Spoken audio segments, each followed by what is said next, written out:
talent incroyable. Merci beaucoup les camarades. Merci. Bien, là, à cette heure-ci, c'est le moment du rapport d'activité de l'ex-secrétaire général. Pascal, si tu veux bien t'avancer. 1, 2, 3. C'est bon? Alors, le rapport d'activité. Je vais vous présenter le rapport d'activité. Le son, ça passe mieux comme ça? Si je le mets contre le montant, il n'y a pas de pop, pop, pop, comme on a dit. C'est bon? Plus bas, comme ça? C'est encore mieux? Bon.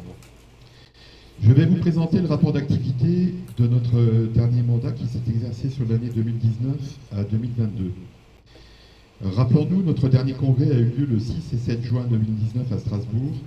Pour la majeure d'entre nous, nous en avons retenu un excellent souvenir. En fin d'année, nous engagions déjà une lutte considérable contre un projet de réforme des retraites qui emmenait les salariés tout droit vers un système par capitalisation, en clair un système de type assurantiel pour lequel les salariés perdaient toute garantie de leur pension dans tous les domaines, tant sur la forme que sur le fond. La bataille était rude, l'intersyndicale n'était pas complète puisque la CFDT à l'époque validait le projet.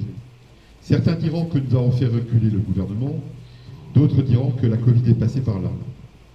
Ce qui est sûr, c'est qu'en février, le Grand Est était la première région significativement touchée par l'évolution rapide de la pandémie déclarée sur le territoire de Colmar. La pandémie, elle est bien partie de Colmar, hein. Voilà, et donc on est les premiers alertés. La population confinée à partir du 17 mars 2020, il nous a fallu nous organiser.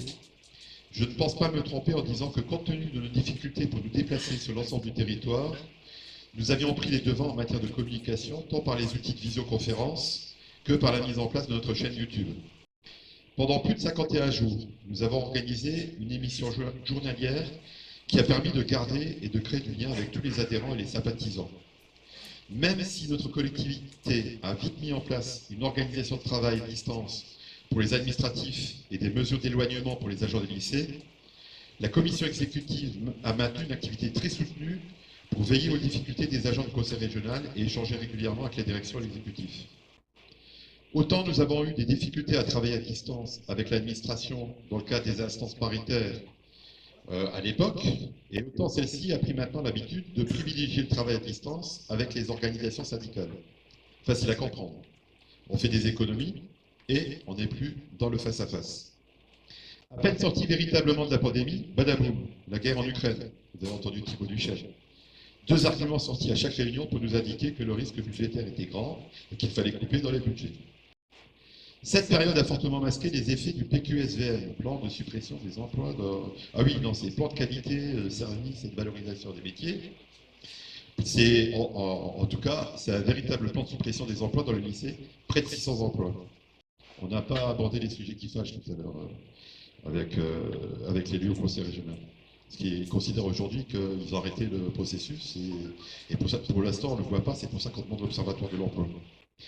C'est au sortir de succession de vagues épidémiques que les agents commençaient à ressentir les conséquences de ce fameux PQSVM. D'ailleurs, nous engagions en fin d'année 2020 une bataille rondement menée en intersyndicale avec EFO et la FSU pendant plusieurs mois en multipliant les actions et le boycott des instances pour réclamer le retrait du rapport de systématisation de recrutement de vacataires qui tend à l'ubérisation du travail. Ce rapport à l'époque n'avait pas été soumis au comité technique, son contenu n'était pas connu des organisations syndicales. La création de postes et la stagiarisation des contractuels de longue durée. La création d'un observatoire de l'emploi permettant d'avoir une véritable visibilité sur les dotations en personnel, tant dans les lycées que dans les services administratifs. C'est-à-dire qu'à l'époque, là en 2020, on réclamait un 3 syndical observatoire de l'emploi, sous l'impulsion de la CGT, je peux le dire comme ça entre nous, je ne suis pas en train de faire de la propagande, parce que c'est une vérité. Et il faut en arriver aujourd'hui, en 2023, à ce qu'on a un élu qui nous dise, bon coup, on y va, mais faites-nous des propositions. Il va falloir qu'on fasse des propositions sur la forme et sur le fond, pour essayer d'avoir des idées sur les emplois.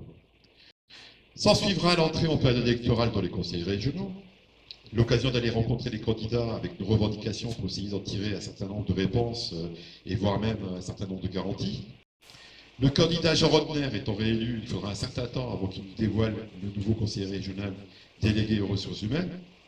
quasiment entre 3 et 5 mois, et vous avez vu Thibaut Duchesne, c'est lui qui a été nommé par Jean Rotner.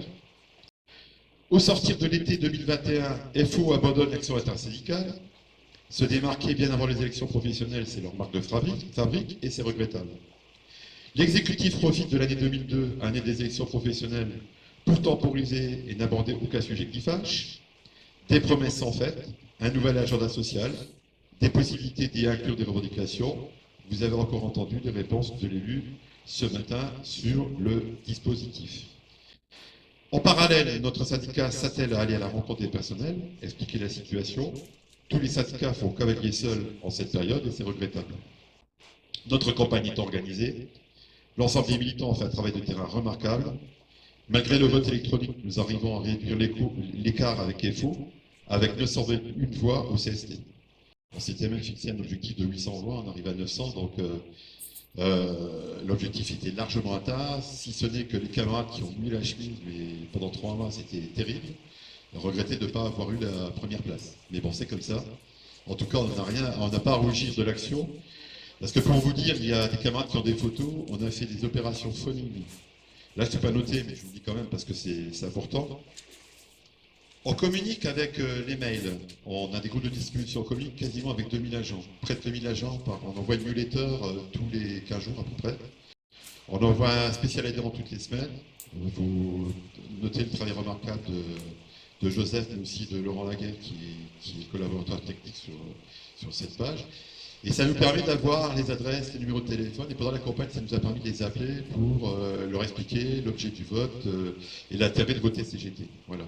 Et on a eu une opération comme ça, où on était enfermés dans les bureaux, jusqu'à la dernière minute des élections à Strasbourg, où tout le monde était affairé à appeler le copain de la copine, le copine du copain, etc.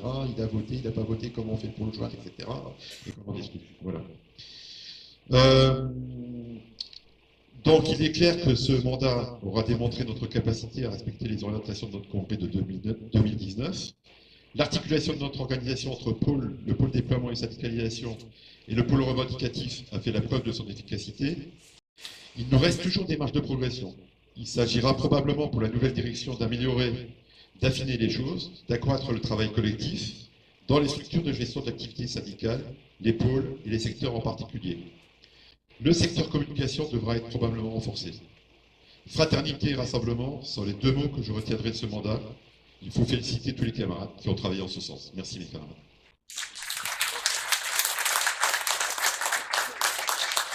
Un petit mot parce que tout à l'heure je vous ai raconté l'historique de la CGT, c'est un travail d'équipe. J'ai eu le sentiment, parce que je l'avais noté, mais je ne sais pas si dans mes feuilles je me suis perdu parce que des fois je suis désorganisé. Je voulais lancer un remerciement tout particulier à Véronique, qui est la secrétaire du syndicat,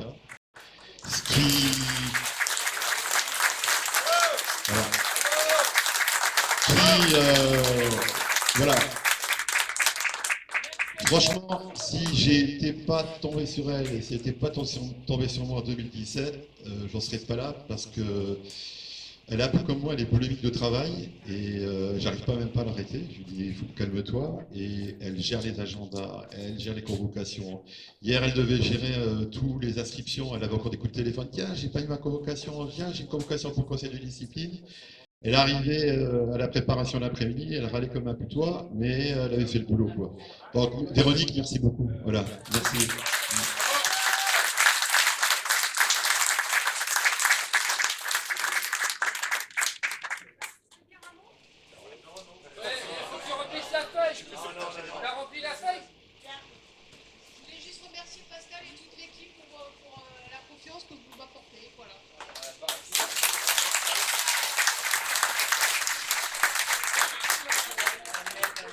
Ok, merci Pascal pour ce rapport d'activité.